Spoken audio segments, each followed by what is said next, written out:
کۆیە مەڵبەندی عیلم و عیرفان و شوێنی پێگەیشتنی حاجی قادری کۆی و مەلای گەورەی کۆی و عەونی شاعیر و دەیان زانە و شاعیری دیکە.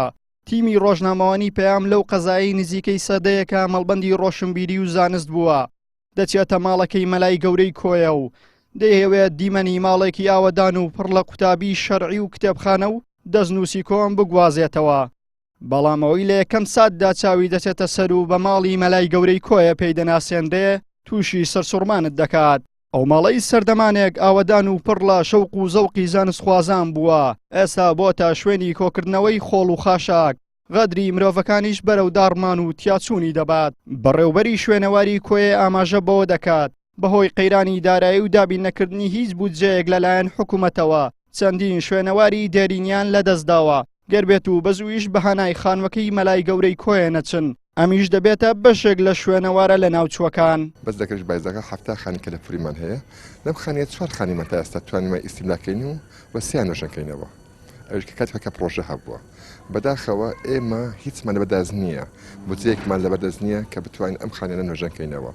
لەگە تیم بیانی پێک هاتوین دراسەیان کردووە با بڵێن چەندجارێک هاتوونە سێمی شەندانەکەم حاڵە بەم حاڵ ڕۆیشتووە ئیتر ئەو پارێک کە هەیە نییە لە بەدەستیەوەی کە ئێمە بتوانین نوێژەکەینەوە بەهۆی بەرەبارینەوە بابرەی بەرەبارینەوە کۆمەڵە خایمە دەستدا باڵێن بەرەبارین خێر بەرەکەتە بۆ جیهان بەڵام بۆ شوێنەوار بابرین باش نییە چیکە خانەکانمان دڕوخێنی و ئێستا خانی مەلای گەورە وەزئی زۆر خراپە.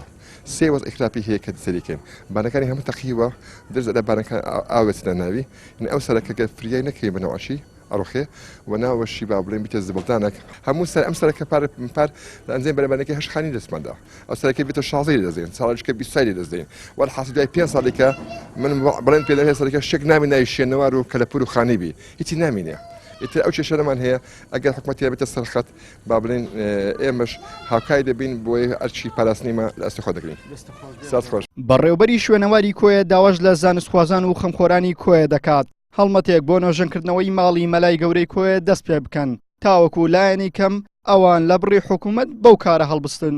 بۆیە ئێمە لە ڕێگەی جنابتەنەوە داوا لە خێرخوازان دەکەین داوا لە ڕێکخراوەکان دەکەین داوا لە حکوومەتیان دەکەین کە ئەوڕێک لەوەدەتەوە ئێمە توانین پارێزیش کەم نوێژەنیکەینەوە بەڕێز دەکەم یعنی شەر نییە ئەو پارێک کە جاران کاتی خۆی خانی پێنجەکە بە 200 میلیۆن نەخێر دەتوانین ئێستا ئەمە بە 20-25 میلیۆن ڕزگاریکەین بۆ نمونە توانین کە ئەوەن ڕەمزی کۆیە و توانین بکەین ئێستا چاوکی داهاتیش بۆی با بڵێن خەڵک گەشتیار بێتە ئێرە ئێمە زۆر جار هەیە گەشتیاری بیانیمان دێ با بڵێنژێ نابێنین بینێ ئەو شوێنە يعني مثلا ناوي بيني بما شرمه مثلا برين او قركه وقت هو ملاي قريكو اللي بو يعني بياني هاتيه بيبيني كاي بيني بدواني بيس تركت بس زبل خايت دلايا کوڕی مەلای گەورەی کۆیە تەنیا یەک ئاوات بیر و هۆشی بەخۆیەوە ئاڵۆز کردووە ئەویش نوێژەنکردنەوەی خانوەکەی باوکیەتی. فاروق جەلیزادە کوڕی مەلای گەورەی کۆیە دەڵێت ململانێ سیاسەکان یەکێکە لە هۆکارەکانی فەرامۆشکردنی ئەو توحفە سەواریە. ئاوات بە ئەو شوێنە کاول نەبی ئاوادان بکرێتەوە شێوەی مەلای گەورەی تێدا مابی عالم بزانن کە ئەوە وعدی خۆی زاتەشی وەک مەلای گەورەی تێدا ژیایە چەندەها مەلای لەسەر دەستی ئیجازەی وەرگرتیە و مرکزی علم و معریفەت بوو و مرکزی شریعەت بوو و مرکزی صلح و صلاحیەت بوو و مرکزی کوردایەتی و ئیسلامەتی و هەموو شتێک بۆ تەبیە من دەگەشێمەوە کە ئەوەی دەبینەوە ئەو پەڕی ئاواتمەوەی.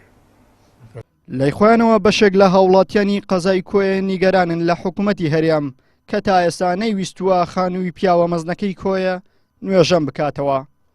خۆمان زۆر بە پەرۆژ دەزانی لە بۆ ئەو شوێنەوارە کۆنانەی لە شاری کۆیە بە تایبەتی ئێستا لێروکانە ڕاوەستاینەوە ماڵێ مەلای کۆیە مەلای کۆیە کە مەلایەکی یەک زۆر بەناوبانگ و مێژووی بووە هەمووشمان دەیناسین هەموو کوردستانیش نەک هەر کوردستانی عێراق بگرە هەر چارپارچەی کوردستان دەزانی مەلای گەورە کە ناوی مەلای گەورەی دێنی شاری کۆیە بە مەلای گەورە و چەند کەسانێکی مێژووی چەند کەسانێکی بەهرەمەندی ئەو شارە دەناسرێتەوە بە حەقەت دەبی ئەو خانوانە وەکو کەلەپورێک وەکو کەلتورێک لە شارەکە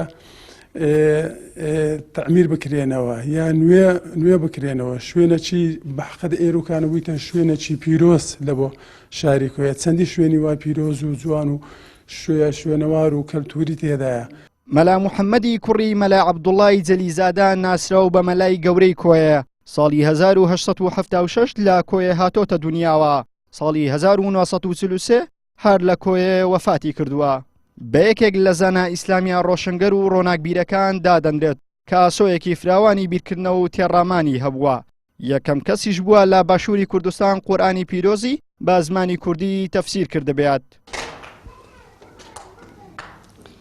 ئەمە ئەو خانووەیە کە ڕۆژانێک قوتابخانە بووە بۆ پێگەیاندنی تاچی کورد. ڕۆژانێک بووە بە شوێنی نووسینەوەی مێژووی کورد. ڕۆژانێکیش ئەم خانووە بووە بە مزگەوت و بۆ پێگەیاندنی مامۆسای ئاینی. و هەر ئەم خانووەیە قورئانی پیرۆزی تیاکراوەتەوە کوردی.